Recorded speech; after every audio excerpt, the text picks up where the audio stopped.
Bonjour. Merci de nous recevoir ici dans ce beau lieu du collectif Le 1, c'est ça? Oui, c'est ça. D'accord, et également dans l'atelier Vénessande. Alors, on va parler un peu de toi, parler un peu de ton parcours. Et déjà, est-ce que tu peux te présenter au niveau des lectrices, s'il te plaît? Bonjour aux lectrices et à tout le monde. Moi, je suis Sandrine Eben de Zorzi. J'ai 37 ans. Je suis d'origine congolaise, de Kinshasa. Et je suis ébéniste designer de mobilier. D'accord.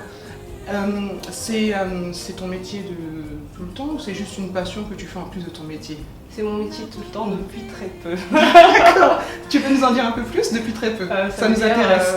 J'ai pris ma disponibilité maintenant parce que l'entreprise commence à peu vivre d'elle-même maintenant et je peux commencer à m'auto-payer tout doucement, tranquillement. Voilà. Donc ça fait environ une semaine. D'accord, très bien. Donc ça veut dire qu'avant tu avais un autre métier? Voilà, avant j'avais un autre métier et puis voilà. Tu faisais quoi du coup? Je travaillais à l'hôpital. Ah oui, donc complètement différent. Voilà, complètement différent. C'était une autre vie. Ok, effectivement. D'accord, très bien. Alors, comment t'es venue l'idée du coup de rentrer dans l'entrepreneuriat, de pouvoir fonder ta propre société Evanescent? L'entrepreneuriat n'est pas arrivé tout de suite. D'accord. En fait, j'ai fait une formation très classique des arts. J'étais à l'école Bou, donc une école les plus ancienne de Paris d'art appliqué. Et ensuite, j'ai travaillé beaucoup avec des ébénistes très classiques, très français. Et donc voilà, j'ai eu un parcours très classique dans l'art français. Et ensuite, c'est venu tout seul, quoi. C'est venu à moi parce que c'était pas vraiment mon initiative de créer quelque chose tout de suite. Je voulais travailler peut-être au musée du Louvre parce qu'on me le proposait. Et ensuite, je me suis dit non, quoi. Non, je viens d'où, qui je suis congolaise, qu'est-ce qu'il y a au Congo, il y a du bois. Je m'appelle Eben et je suis ébéniste, donc il faut que j'essaye de créer quelque chose. D'accord. Donc l'idée m'est venue de créer Benson. D'accord, donc ça veut dire que du coup, au Congo, tu ramènes les bois du Congo, c'est ça? Voilà, c'est ça. Tu as une structure là-bas, comment ça se passe? Oui, on a créé un atelier Benson là-bas au Congo aussi. Donc je travaille avec un ébéniste qui se trouve au Congo et donc moi je réalise la conception, l'idée, tout ça, je vais au Congo, je lui montre, on travaille ensemble, on essaye des prototypes, si ça marche ou pas, et ensuite c'est selon la commande. Voilà. S'il y a une commande, je lui dis exécute ceci, exécute cela, avec plus ou moins de détails. Voilà. Les gens disent souvent que c'est compliqué de travailler avec des gens qui se trouvent en Afrique parce qu'on n'a pas cette même culture, cette même mentalité. C'est vrai que du coup en Afrique, ce qui peut se passer, c'est que les gens travaillent beaucoup plus lentement. Il y a toujours ce frein à se dire je vais mettre quelqu'un là-bas, mais moi je vais être sur Paris. Et comment tu fais en fait pour suivre ça et comment toi tu es arrivé à travailler avec cet ébéniste? Mais c'est vrai, c'est totalement vrai, c'est très difficile de travailler avec des Africains. Il faut essayer de mettre quelque chose en place, c'est un échange, c'est une collaboration. On ne peut pas arriver avec sa façon de travailler et dire ça va être comme ça, je le veux à tel jour, telle date, c'est juste pas possible parce qu'en Afrique il y a les coupures d'électricité, il y a la chaleur qu'il n'y a pas ici, il y a les infrastructures qui ne sont pas au point, donc il y a tout ça qui amène qu'il y a toujours un petit décalage. Et voilà, on crée quelque chose ensemble, c'est pas que moi. Moi j'amène l'idée, mais voilà, ce qui en suit, quand il y a une pièce qui est vendue, vous aurez votre argent, vous serez payé comme il faut, selon votre travail. Et du coup, ça commence à marcher. D'accord. Et du coup, l'atelier là-bas aussi.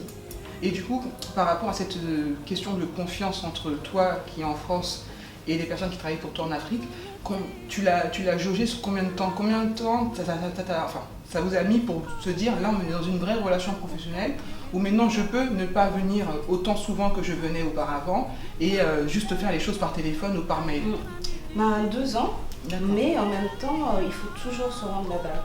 Toujours, je me rends en Afrique environ 2 fois par an, ce qui n'est pas énormément. Parce que pour l'instant, les commandes ne sont pas non plus, c'est pas énorme. Ça fait que commencer, donc ça fait que 2 ans que ça marche, enfin que l'histoire commence. Et donc, ils le voient. Je leur montre, je montre le travail qui est fini parce que quand la chaise, quand je ramène des coques, elles sont brutes, elles sont complètement comme ça, brutes, un peu comme sur cette t'es assise. Et ensuite, moi, je fais tout un travail de finition, de ponçage, de tout ce que j'ai appris à l'école boule, quoi. Donc du coup, il y a le mélange, il y a la pâte africaine, la touche, travailler le bois à l'africaine, à l'ancienne, et ensuite il y a la touche européenne, française, qui est la finition, un peu comme on le voit là. D'accord, très bien. Donc du coup, oui, c'est pas un frein de se dire, bon, je vais être ici, moi, je vais monter ma structure ou ma succursale ou une structure secondaire là-bas. Finalement, t'as pas eu ce ressenti en te disant, j'y vais pas, ou t'es parti toi d'un coup et ça a été... Oui, je me suis pas dit, je me suis pas posée. J'y étais tout de suite, là, je me suis dit, il faut que je le fasse. Donc j'y étais. Et après, bien sûr, il y a toujours un frein, tu te dis, mais ils ne comprennent pas, qu'est-ce qui se passe?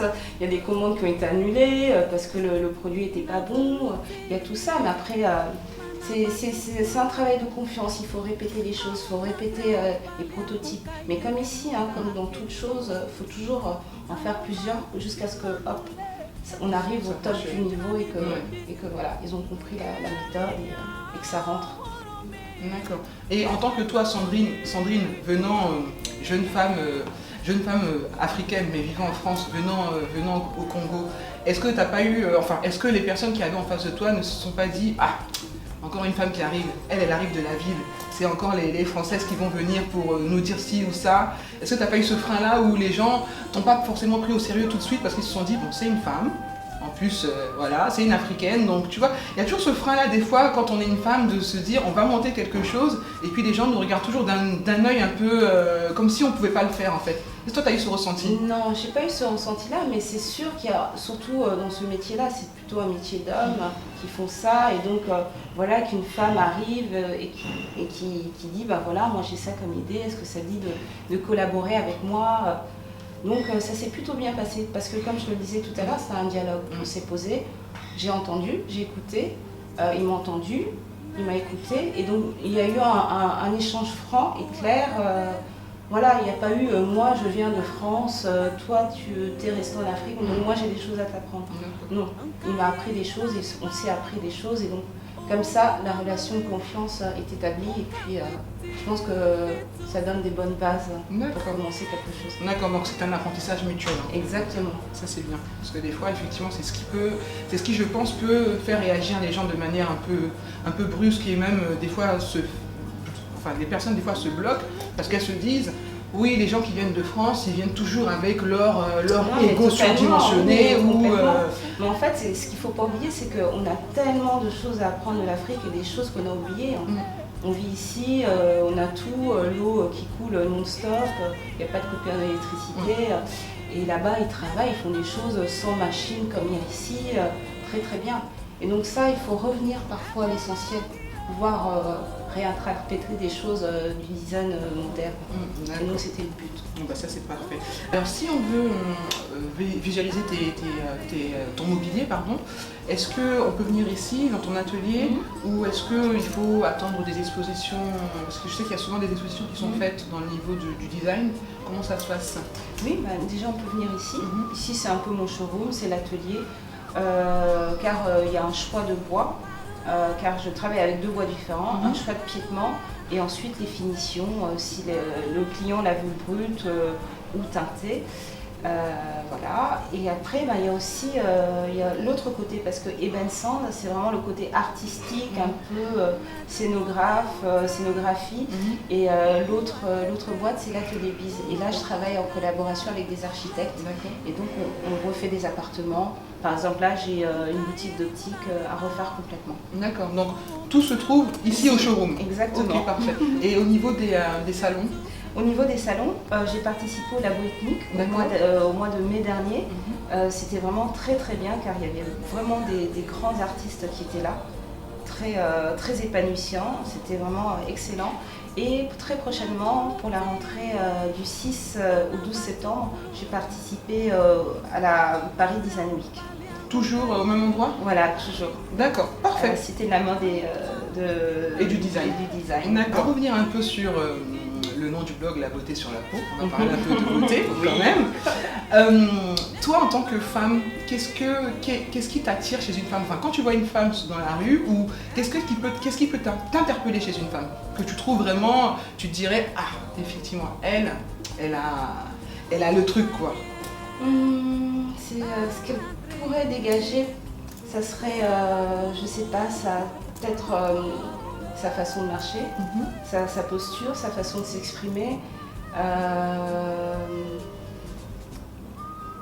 son authenticité aussi, bien sûr le look, c'est très important, le bon goût. Qu'est-ce que tu entends par authenticité du coup? Authenticité, ça veut dire quelqu'un qui dégage une personnalité vraie, quelque chose qui est au fond de nous, de chacun, de tout le monde, pas de fausseté quoi. Mais pas comment tu penses qu'on peut le jauger en voyant une personne? Non, on ne peut pas juger comme ça en voyant une personne. Bien sûr, on joue tous un peu, mais c'est en connaissant la personne un peu plus. Voilà, on sent qu'une personne est vraie ou pas. Voilà, je pense que c'est être clair avec soi-même et bien avec les autres, ça se ressent assez vite. D'accord. Est-ce que toi tu as un produit qui ne te quitte pas? Que ce soit un produit de maquillage ou un produit de coiffure ou autre, que tu as toujours dans ton sac et ça tu sais que celui-ci tu ne le quitteras jamais? Ah oui, je pense, comme toutes les femmes.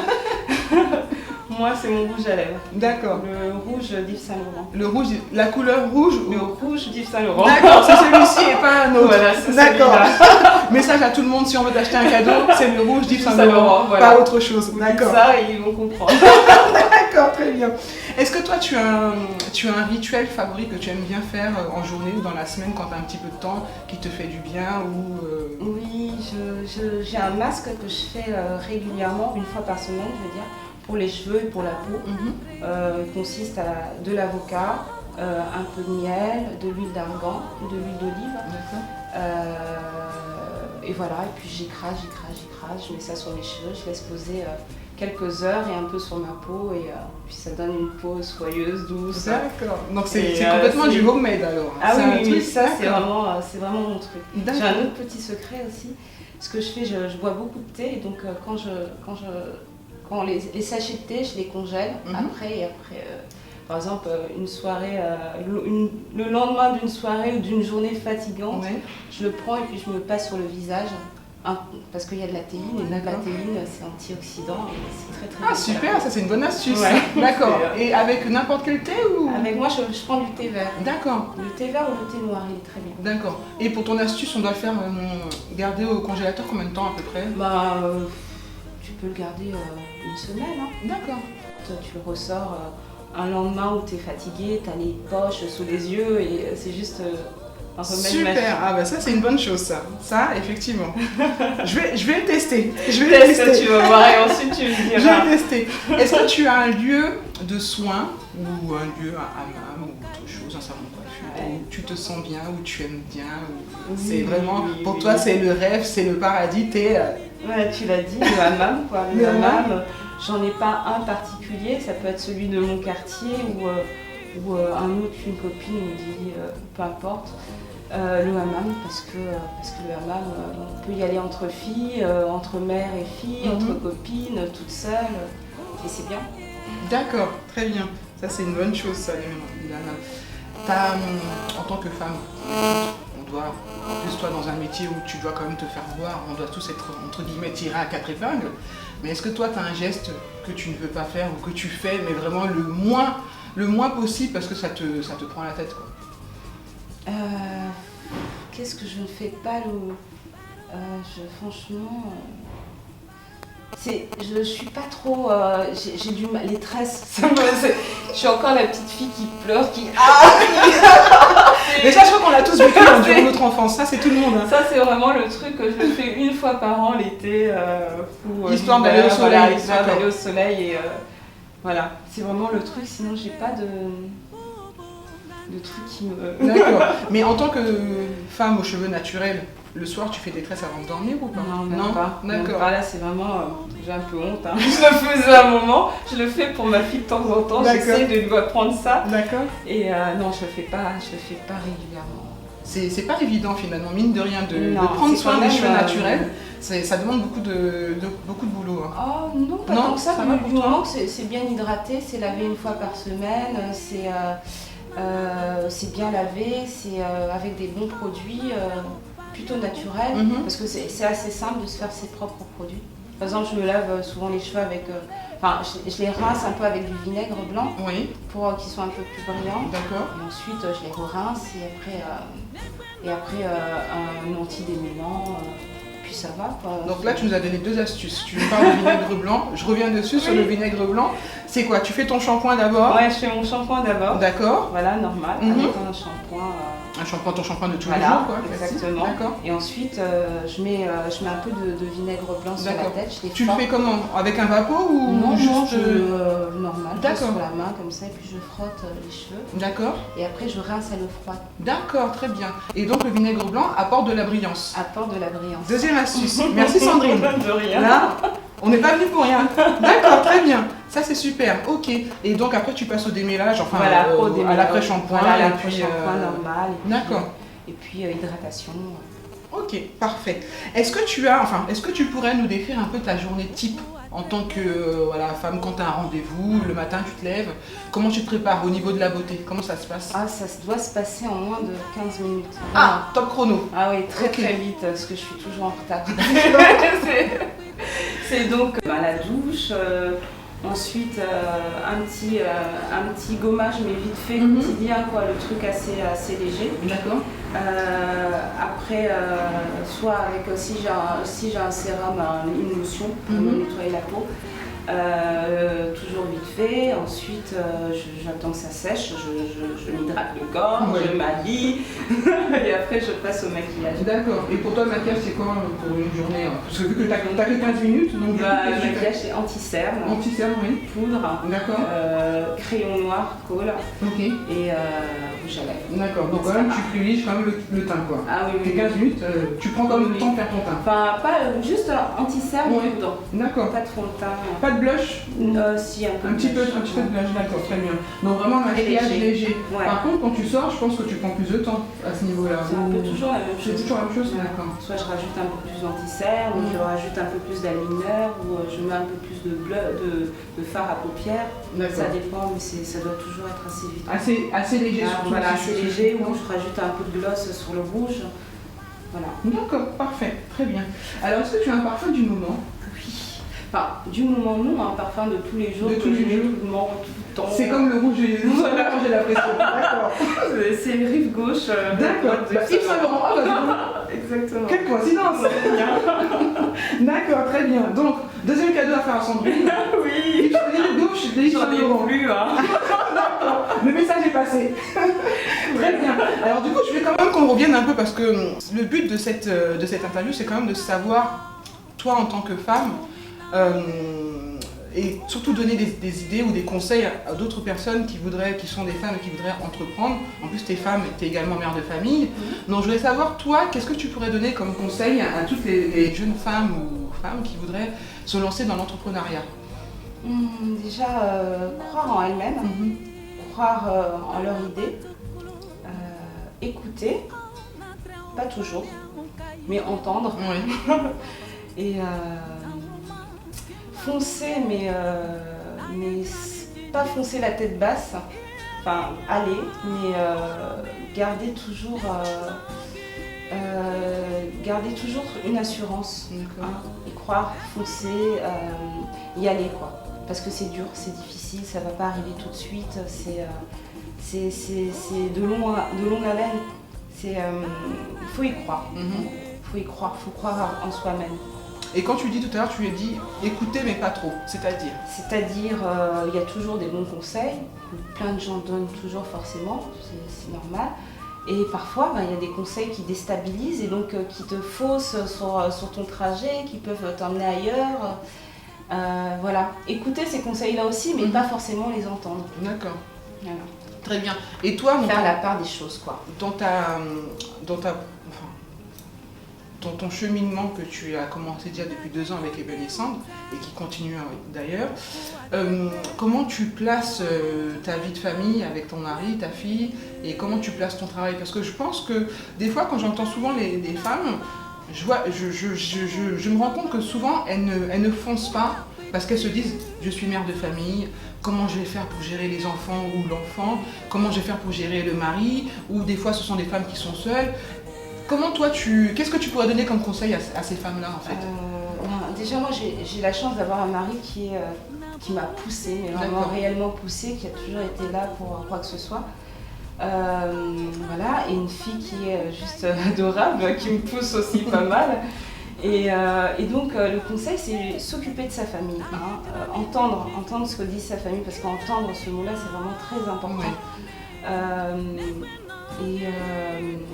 Et voilà, faire en sorte que les choses se chevauchent et pas mettre sa famille de côté et l'oublier, mais en même temps, faut faire des sacrifices par moment. C'est ça. Voilà, faut y aller. Mais comment pouvoir maintenant jauger les sacrifices que tu dois faire et se dire, celui-là je le fais parce que c'est un bien pour tous. Effectivement, à date, peut-être que je verrai moins ma fille, peut-être que je verrai moins mon mari, peut-être que je m'occuperai moins bien de ma maison, parce que je dois ensuite aller faire ci ou faire ça. Mais est-ce que à un moment ou à un autre, tu t'es pas dit, bon, voilà, je laisse de côté Eben et Sand pour plus prendre de temps avec ma fille, avec mon mari, avec ma famille? Si, je le dis tout le temps, je me le dis cette question. Mais après c'est pas pour ça qu'il faut mettre ces choses mettre son business de côté aussi. La famille est hyper importante et sans la famille on n'arrive à rien. Mais eux aussi doivent comprendre que c'est important pour nous de pouvoir évoluer et être bien. Donc c'est vraiment un cercle vicieux. Il faut qu'il y ait un équilibre. Et comment on arrive à trouver cet équilibre? Alors là, je te le dirai dans 15 ans, hein, quand les choses auront évolué. Quand les choses auraient évolué et que tout roule. Mais c'est pas évident de trouver un équilibre. C'est vraiment s'écouter dans le couple, dialoguer et avoir un planning. Se dire, voilà, il y a ça qui va arriver, il y a ça qui va arriver. C'est pas facile à suivre et à toujours être régulière. Mais vraiment essayer de rester juste sur son planning. D'accord, très bien.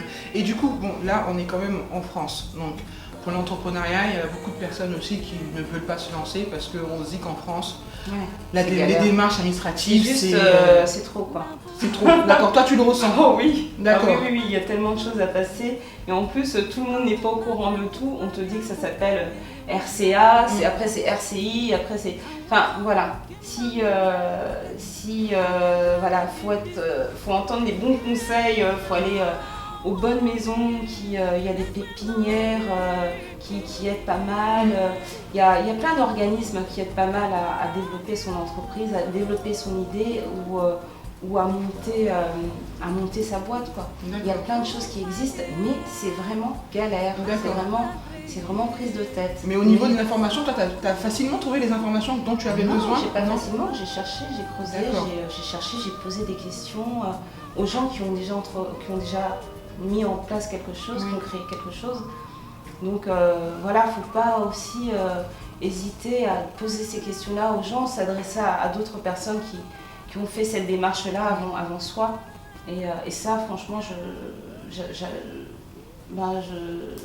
j'arrête pas, quoi. Si j'ai une question à poser, j'irai la poser et je trouverai la bonne personne pour pouvoir passer à autre chose. D'accord. Et au niveau effectivement de cette recherche d'informations, est-ce que tu n'as pas été confronté aux gens qui se sont dit « Ah, encore une concurrente dans le métier, on va peut-être un peu lui donner des mauvaises réponses pour qu'elle puisse aller un peu à gauche et à droite » Ou est-ce que tu es tombé sur des gens finalement qui t'ont vraiment ouvert leurs mains, ouvert les portes et qui ont fait que tu as pu avancer rapidement? Oui, mais c'est ça, je suis tombée, j'ai toujours, depuis le début, quoi, depuis mon entrée à l'école Boulle, depuis les stages que j'ai fait, parce que c'est quand même très blanc ce milieu-là, hein. C'est très masculin et voilà, une femme africaine qui arrive comme ça, je savais même pas ce que c'était un ciseau à bois au début. D'accord.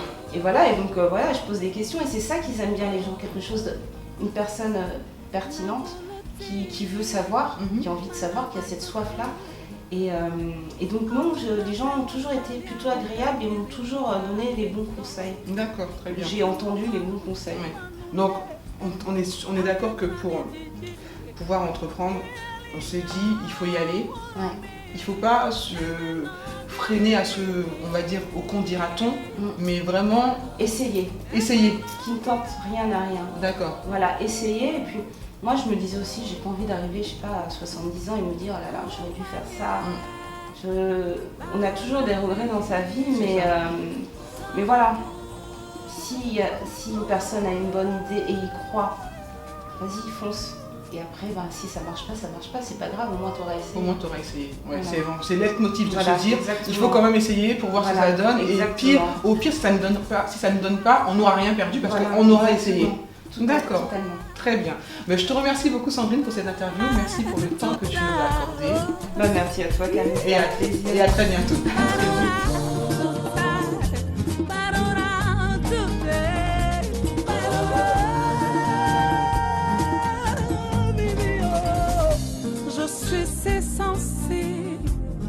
Et j'ai peur du danger, pourtant je te suis à la trace. Je te vois et tu me fascines, je te cherche.